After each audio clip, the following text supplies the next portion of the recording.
Hello guys and welcome to eight four motor ride. तो आज के वीडियो में मैं कंपैरिजन करने वाला हूँ बजाज की दो 150 से 160 सीसी वाली बाइक का। एक है बजाज एवेंजर 160 स्ट्रीट, दूसरी तरफ है बजाज पल्सर 150 ट्विन डिस्क। अब दोनों बाइक के अंदर क्या क्या डिफरेंसेस आते हैं, आपको कौन सी बाइक लेना चाहिए, कौन सी बाइक बेटर है, आज के कंपैरिजन वाले वीडियो में आपको पता चल जाएगा। तो गाइस वीडियो में बने रहें, चैनल को सब्सक्राइब करो, बेल नोटिफिकेशन के ऑप्शन को क्लिक करो, इस वीडियो को लाइक करो, अपने दोस्तों के साथ शेयर करो। तो चलिए वीडियो स्टार्ट करते हैं। चैनल को सब्सक्राइब करें, बेल नोटिफिकेशन के ऑल ऑप्शन को क्लिक करें ताकि मेरे सारे वीडियोस की नोटिफिकेशन आप तक पहुंचे। सबसे पहले बात कर लेते हैं अपन लुक्स की। तो यहाँ पर दोनों बाइक अलग अलग कैटेगरी से आती हैं। एक है नेकेड स्पोर्ट डिज़ाइन में, दूसरी बाइक है पूरी क्रूज़र डिज़ाइन में। अब यहाँ बात करें एवेंजर 160 की, तो यहाँ पर आपको हार्ले डेविडसन की पूरी याद आने वाली है, क्योंकि ये पूरी बाइक हार्ले डेविडसन स्ट्रीट 750 से कॉपीड लगती है। सामने आपको राउंड शेप का हेडलाइट देखने को मिलता है, यहाँ पर बड़े से सस्पेंशन हैं, बड़ा टायर देखने को मिलता है, साथ ही साथ यहाँ पर आपको मडगार्ड भी ब्लैक कलर में देखने को मिल जाता है। और यहाँ पर आपको अलॉय व्हील का डिज़ाइन भी हार्ले डेविडसन जैसा देखने को मिल जाता है। तो यहाँ पर आपको देख सकते हैं लेग गार्ड कुछ ऐसा मिलेगा, टैंक कुछ ऐसा मिलेगा, एवेंजर की ब्रांडिंग के साथ 160 स्ट्रीट की ब्रांडिंग आती है। और यहाँ पर लॉक अनलॉक मतलब बाइक को इग्निशन देना है तो यहाँ पर चाबी लगती है। बाकी आपको इंजन कुछ ऐसा मिल जाता है, यहाँ पर आपको डिज़ाइन कुछ ऐसा मिलेगा, लंबा सा साइलेंसर जाता है पीछे तक और यहाँ पर ख़त्म हो जाता है। और साइड प्रोफाइल की बात करूँ तो साइड से कुछ ऐसी लगती है एवेंजर 160 स्ट्रीट, जो कि हार्ले डेविडसन की कॉपीड लगती है। अगर आप पीछे से देखेंगे तो यहाँ से भी आपको हार्ले डेविडसन की याद आएगी, क्योंकि यहाँ पर पीछे का डिज़ाइन भी हार्ले डेविडसन जैसा मिलता है। बाकी आपको ओपन चेन मिलेगी, यहाँ पर साइड गार्ड कुछ ऐसा मिलेगा और यहाँ पर मेन स्टैंड, साइड स्टैंड ये सब मिल जाएगा। सीट भी अच्छी मिल जाती है, कंफर्टेबल है राइडर प्लस पिलियन दोनों के लिए। बाकी डैशबोर्ड का कुछ ऐसा डिज़ाइन आता है, वाइड आपको देखने मिलता है हैंडल बार और रियर व्यू मिरर्स। अब एवेंजर के बाद बात कर लेते हैं अपन पल्सर के डिज़ाइन की। तो पल्सर 150 सेम डिज़ाइन से आती है, लेकिन यहाँ पर नए स्टिकर्स के अपग्रेड हैं। नए स्टिकर्स, अब पहले यहाँ पर आता था स्टिकर, अब यहाँ पर आ गया और रेड कलर में कुछ ऐसी देखने को मिल जाती है आपको पल्सर 150 ट्विन डिस्क। यहाँ पर आपको मडगार्ड भी कार्बन फाइबर के स्टिकर्स के साथ मिलता है, साथ ही साथ बड़े से टेलीस्कोपिक फोक मिलते हैं। यहाँ पर टायर अच्छा देखने को मिल जाता है आपको। अलॉय व्हील का डिज़ाइन उससे बहुत अलग आता है, ये ओल्ड डिज़ाइन है, वो न्यू डिज़ाइन है। और यहाँ पर बेली पेन देखने को मिलता है, जो कि एवेंजर में नहीं है, बॉडी कलर्ड स्टिकर्स के साथ। और यहाँ पर 150 की ब्रांडिंग आती है, पल्सर की ब्रांडिंग है, बड़ा सा मस्कुलर सा टैंक देखने को मिलता है आपको। यहाँ पर कार्बन फाइबर पार्ट मिलता है, ओपन चेन देखने को मिलती है, अच्छा मोटा टायर देखने को मिलता है। 150 की ब्रांडिंग यहाँ आती है। और यहाँ पर स्प्लिट सीट सेटअप देखने को मिल जाता है आपको, स्प्लिट ग्रैब हैंडल है और स्प्लिट एलईडी टेल लाइट देखने को मिलती है रियर में। प्रॉपर मडगार्ड है इसके अंदर भी, और यहाँ पर साइलेंसर अच्छा लंबा मिलता है आपको। लेकिन अगर अपन दोनों के डिज़ाइन को कंपेयर करें तो यहाँ पर कंपेरिजन समझ में नहीं आएगा, क्योंकि ये नेकेड स्पोर्ट डिज़ाइन है, ये क्रूज़र डिज़ाइन है। अगर आपको क्रूज़र बाइक लेनी है तो ये डिज़ाइन भी अच्छा है, और अगर आपको कम्यूटर या फिर नेकेड स्पोर्ट डिज़ाइन लेना हो तो ये भी डिज़ाइन अच्छा है। दोनों का डिज़ाइन का कंपैरिजन मैं आपके ऊपर छोड़ता हूँ। अब बात कर लेते हैं इंस्ट्रूमेंट कंसोल की। तो पहले बात कर लेते हैं एवेंजर के मीटर की। तो यहाँ पर आपको सेमी डिजिटल मीटर मिलता है। इसके अंदर आपको नॉर्मल सी इन्फॉर्मेशन मिलती है, स्पीडोमीटर, ओडोमीटर, ट्रिप मीटर और एबीएस वार्निंग लाइट है। साइड स्टैंड इंडिकेटर मिल जाता है आपको, बटन पर क्लिक करेंगे तो ओडो और ट्रिप बताता है। और यहाँ बात करें नीचे, तो यहाँ पर आपको फ्यूल गेज मिलता है, neutral light, engine check light और ये इंडिकेटर वाली लाइट मिलती है। Low beam high beam light यहाँ पर आती है। बटन्स में आपको नॉर्मल से बटन्स मिलते हैं, इंजन के स्विच, ये LED DRL on off switch, ये self start button, left side में पासिंग स्विच, ये low beam high beam button, ये इंडिकेटर और इसके नीचे हॉर्न, अच्छा लाउड हॉर्न मिलता है। और रियर व्यू मिरर भी आपको अच्छे मिल जाते हैं, प्रैक्टिकल आते हैं। अब इसके मीटर में फुल डिजिटल अभी तक नहीं आया, नॉर्मल सा मीटर है। अब बात कर लेते हैं पल्सर 150 के मीटर की। तो यहाँ पर आपको फुल्ली डिजिटल मीटर मिलता है। इसके अंदर आपको अच्छी खासी इन्फॉर्मेशन मिलती है, जैसे कि speedometer, odometer, trip meter, fuel gauge, tachometer मिलता है, क्लॉक मिलती है, साइड स्टैंड इंडिकेटर मिलता है, ब्लूटूथ कनेक्टिविटी मिलती है, initial fuel economy, average fuel economy, distance to empty जैसे फीचर्स मिल जाते हैं। ABS warning light, engine check light, low beam high beam light देखने को मिल जाती है आपको, और इंडिकेटर वाली लाइट भी आती है। और यहाँ अपन बात करें बटन्स की, तो राइट साइड में आपको इंजन किल स्विच, इसके नीचे सेल्फ स्टार्ट बटन मिलता है, लेफ्ट साइड में पासिंग स्विच और लो बीम हाई बीम बटन मिलता है, इसके नीचे मेन्यू सेलेक्ट बटन और इसके नीचे इंडिकेटर और इसके नीचे हॉर्न मिलता है। रियर व्यू मिरर भी आपको अच्छे खासे प्रैक्टिकल मिलते हैं। तो यहाँ पर आपको ज़्यादा फीचर्स वाला मीटर पल्सर 150 के अंदर देखने को मिल जाता है। मेरे हिसाब से ज़्यादा फीचर्स और ज़्यादा अच्छा मीटर इसके अंदर मिलता है, क्योंकि यहाँ पर आपको मोबाइल चार्जिंग पॉइंट भी मिलेगा, देख सकते हैं आप, यहाँ पर मोबाइल चार्जिंग पॉइंट भी आता है। तो लॉन्ग राइड के लिए ये बाइक मोबाइल चार्ज करने के लिए मदद करती है। हालांकि एक क्रूज़र बाइक है तो इसके अंदर रहना ज़रूरी था, लेकिन बजाज ने इसके अंदर पहले दे दिया मोबाइल चार्जिंग पॉइंट। अब बात कर लेते हैं सीट कंफर्ट की। तो यहाँ पर ज़्यादा कंफर्टेबल एवेंजर रहने वाली है क्योंकि इसकी राइडिंग पोजीशन जो है बहुत ही ज़्यादा अपराइट मिलती है और पीछे की तरफ बैठना पड़ता है आपको होके, और फुट पैक भी आगे की तरफ होते हैं, तो सोफे पे बैठे जैसा फील आएगा। और लॉन्ग राइड के लिए बहुत ही ज़्यादा कंफर्टेबल बाइक रहती है एवेंजर 160 क्योंकि क्रूज़र बाइक है। पिलियन के लिए भी आपको अच्छा खासा कंफर्ट मिलता है एवेंजर के अंदर, तो यहाँ पर ज़्यादा कंफर्टेबल बाइक एवेंजर है। अब पल्सर के कंफर्ट की बात करें तो पल्सर 150 का भी कंफर्ट लेवल अच्छा है। राइडिंग पोजीशन थोड़ी झुक के बैठने की वजह से इसका राइड कंफर्ट कम रहता है एवेंजर के सामने। राइडर हो या पिलियन इसके ऊपर भी कंफर्टेबल रहता है, लेकिन उसके सामने ज़्यादा कंफर्ट देखने जाएंगे तो आपको कंफर्टेबल बाइक वो मिलेगी, ये कम कंफर्टेबल रहेगी। तो यहाँ पर आपको ज़्यादा कंफर्टेबल बाइक एवेंजर मिलती है पल्सर 150 से कंपेयर करते हैं तब। अब बात करें इलेक्ट्रिकल सेक्शंस की तो यहाँ पर ऑल हेलोजन सेटअप मिलता है। हेडलाइट, टेल लाइट, इंडिकेटर सब कुछ हेलोजन है, कंपनी ने कुछ भी एलईडी नहीं दिया।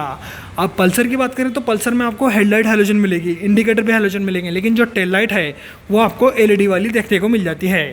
तो यहाँ पर स्प्लिट एलईडी टेल लाइट देखने को मिलती है आपको, तो ये दिक्कत नहीं आने वाली, यहाँ पर ऑल हेलोजन सेटअप मिलेगा।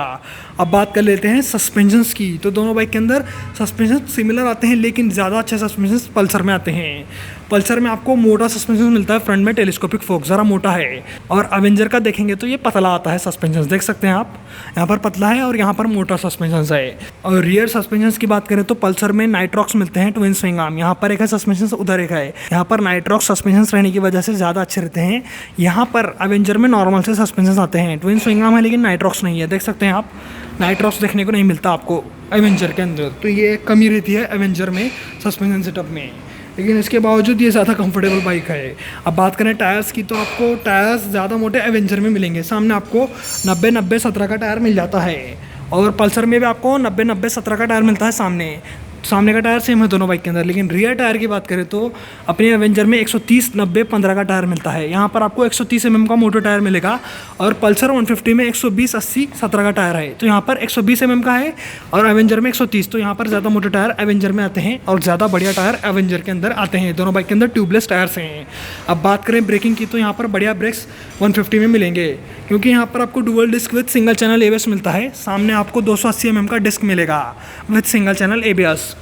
और अपन बात करें एवेंजर की तो एवेंजर में आपको 280 mm का डिस्क मिलता है, लेकिन single disc with single channel ABS है, यहाँ पर आपको डुअल डिस्क नहीं मिलता, तो यहाँ पर 280 mm का सामने का डिस्क मिलेगा। दोनों बाइक के अंदर सेम डिस्क है सामने। अब रियर ब्रेक की बात करें तो एवेंजर में आपको ड्रम मिलता है 130 mm का, और पल्सर 150 में आपको 230 mm का डिस्क मिलता है, तो यहाँ पर डुअल डिस्क होने की वजह से और बड़ा डिस्क होने की वजह से पल्सर 150 की ब्रेकिंग एवेंजर के सामने अच्छी रहती है। एवेंजर की ब्रेकिंग थोड़ी फीकी पड़ती है पल्सर 150 के ब्रेक्स के सामने।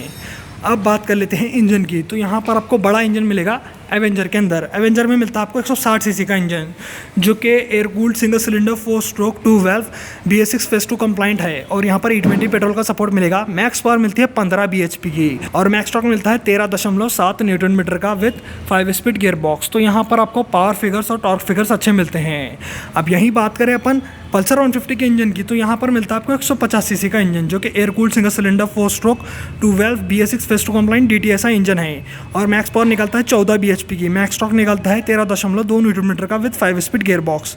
यहाँ पर आपको 1 bhp पावर कम मिलेगी और 0.5 न्यूटन मीटर टॉर्क कम मिलेगा पल्सर में, और 10 सीसी कम भी मिलता है इसके अंदर। इसकी वजह से भी पावर और टॉर्क फिगर्स कम आते हैं। अगर अपन परफॉर्मेंस की बात करें तो ज़्यादा परफॉर्मेंस आपको एवेंजर से मिलने वाली है एज़ कम्पेयर टू पल्सर, क्योंकि पल्सर में 1 bhp पावर कम है और 0.5 न्यूटन मीटर टॉर्क कम आता है, तो ये सब डिफरेंस मिलेगा आपको परफॉर्मेंस सेक्शन में। माइलेज की बात करें तो दोनों बाइक से आपको सेम माइलेज मिलेगा 45 से 50 के एमपीएल का, तो माइलेज आपको दोनों बाइक में सेम मिलता है। हालांकि परफॉर्मेंस इसके अंदर ज़्यादा है, उसके बावजूद दोनों में माइलेज आपको 45 से 50 का देखने को मिल जाता है। अब बात कर लेते हैं डायमेंशंस की। सीट हाइट की बात करें तो एवेंजर की सीट हाइट है 737 mm 737 mm की। अगर आपकी हाइट 5 फीट से कम है तब भी आप आराम से इस बाइक को राइड कर सकते हैं। और पल्सर की बात करें तो पल्सर में आपको 795 mm की सीट हाइट मिलती है, बहुत ही ज़्यादा सीट हाइट है इसकी एज़ कम्पेयर टू एवेंजर। और यहाँ पर अगर आपकी हाइट 5 फीट 3 इंच से कम है तो आप आराम से इस बाइक को राइड नहीं कर पाएंगे। 5 फीट 3 इंच से ज़्यादा हाइट होनी चाहिए इस बाइक को राइड करने के लिए। और यहाँ पर ओवरऑल वेट की बात करें तो यहाँ पर हेवी बाइक है एवेंजर, 156 kg इसका कर्व वेट है, और पल्सर का 150 kg है। ये 6 किलोग्राम हल्की है और ये 6 किलोग्राम ज़्यादा हेवी आती है। अगर आपको लाइट वेट बाइक चाहिए तो पल्सर ज़्यादा पसंद आएगी आपको। और बात करें टैंक कैपेसिटी की तो बड़ी टैंक मिलती है पल्सर में, 15 लीटर की मैसिव टैंक कैपेसिटी मिलती है आपको यहाँ पर, और वहाँ पर 13 लीटर की मैसिव टैंक कैपेसिटी मिलती है। लेकिन यहाँ पर बड़ी टैंक कैपेसिटी पल्सर में आने की वजह से इसको पॉजिटिव पॉइंट मिलता है और इसको नेगेटिव पॉइंट मिलता है, क्योंकि यहाँ 2 लीटर टैंक कैपेसिटी कम है।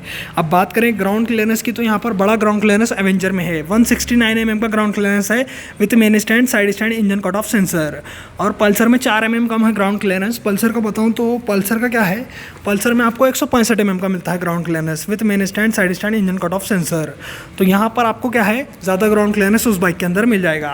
तो डायमेंशंस कुछ ऐसे आते हैं दोनों बाइक के अंदर। आप बात कर लेते हैं दोनों बाइक की प्राइसिंग की। अगर आपको बजाज ब्रांड का कोई भी प्रोडक्ट खरीदना हो तो आप राजयोग बजाज उदगीर शोरूम को कांटेक्ट कर सकते हैं या फिर विजिट कर सकते हैं। इनका कांटेक्ट नंबर और मैप लिंक आपको डिस्क्रिप्शन सेक्शन में मिल जाएगा। और यहाँ पर बजाज एवेंजर 160 स्ट्रीट की ऑनर प्राइस है 1,47,421 रुपये और बजाज पल्सर 150 डुअल डिस्क की प्राइस है 1,40,000 रुपये। 7,421 रुपये का प्राइस डिफरेंस आता है। अब डिस्कस करेंगे दोनों में से बेटर बाइक कौन सी देखने मिलती है आपको और आपको कौन सी लेने चाहिए वो बताऊंगा मैं। अगर आपको लॉन्ग राइड के लिए बाइक चाहिए और क्रूज़र बाइक चाहिए तब आप एवेंजर को देखो, क्योंकि यहाँ पर आपको कंफर्ट लेवल भर भर के मिलेगा। बहुत ही ज़्यादा कंफर्टेबल बाइक है। पहला फ़ायदा कंफर्ट का, दूसरा डिज़ाइन इसका एकदम अलग आता है। पल्सर बहुत ज़्यादा नॉर्मल है लेकिन एवेंजर बहुत ही ज़्यादा रेयर है, तो यहाँ पर दूसरा फ़ायदा डिज़ाइन का मिलता है। तीसरा फ़ायदा है इसकी परफॉर्मेंस, 15 bhp पावर है और टॉर्क भी अच्छा मिलता है आपको। और यहाँ पर साउंड भी बहुत अलग मिलेगा इस बाइक का। यहाँ पर आपको ओवरऑल डिज़ाइन, साउंड, ब्रेक्स और कंफर्ट लेवल और माइलेज, पिकअप सब कुछ अच्छा मिलता है एवेंजर के अंदर 7,000 एक्स्ट्रा देने पर। लेकिन अगर आपको फैमिली के हिसाब की बाइक चाहिए, फैमिली के साथ फिरना है, लॉन्ग राइड ज़्यादा नहीं करना, थोड़ी बहुत परफॉर्मेंस चल जाएगी और एवेंजर नहीं पसंद आती, तब आप पल्सर की तरफ आ सकते हैं, क्योंकि पल्सर के अंदर आपको परफॉर्मेंस भी अच्छी मिलती है, माइलेज सेम मिलता है, फीचर्स इसके अंदर ज़्यादा मिलते हैं, जैसे कि फुल्ली डिजिटल मीटर हो गया, मोबाइल चार्जिंग पॉइंट हो गया, स्प्लिट सीट सेटअप मिल गया और यहाँ पर आपको अच्छे ब्रेक्स मिल जाते हैं, डबल डिस्क हैं जो कि एवेंजर के अंदर नहीं आते। तो ये सब दोनों बाइक के अंदर डिफरेंस देखने मिलता है आपको। तो गाइस आज के वीडियो में मैंने आपको Bajaj Pulsar 150 twin disc versus Bajaj Avenger 160 street का कंपैरिजन दिया। आपको वीडियो कैसा लगा आप कमेंट सेक्शंस में बताना। ऐसे ही वीडियोस देखने के लिए चैनल को सब्सक्राइब करो, बेल नोटिफिकेशन के ऑप्शन को क्लिक करो, इस वीडियो को लाइक करो, अपने दोस्तों के साथ शेयर करो। आज के वीडियो में इतना ही, चलता हूँ, गुड बाय गाइस।